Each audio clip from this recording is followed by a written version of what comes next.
Mr. President, we do not seek to shirk any responsibility for the problems we face that are of our own making. And it bears repeating that we are not craving for sympathy, and we do not want to be a scar on anybody's conscience. But we cannot, and the world should not pretend that the present-day economic and social conditions of Africa have nothing to do with the historical injustices that have fashioned the structures of the world.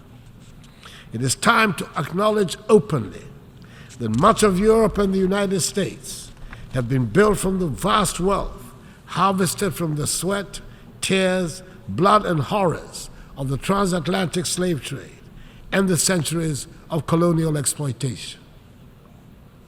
Maybe we should also admit that it cannot be easy to build confident and prosperous societies from nations that for centuries have their natural resources looted and their peoples traded as commodities. For centuries, the world has been unwilling and unable to confront the realities of the consequences of the slave trade. But gradually, this is changing, and it is time to bring the subject of reparations firmly to the fore. Granted, the current generations are not the ones that engaged in the slave trade, but that grand inhuman enterprise was state-sponsored and deliberate, and its benefits are clearly interwoven with the present-day economic architecture of the nations that designed and executed it. Reparations must be paid for the slave trade.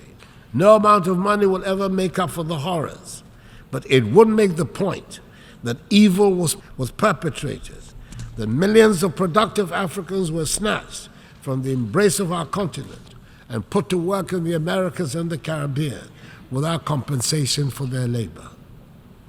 If there are any hesitations in some minds about the paying of reparations, it is worth considering the fact that when slavery was abolished, the slave owners were compensated for the loss of the slaves because the human beings were labeled as property, deemed to be commodities.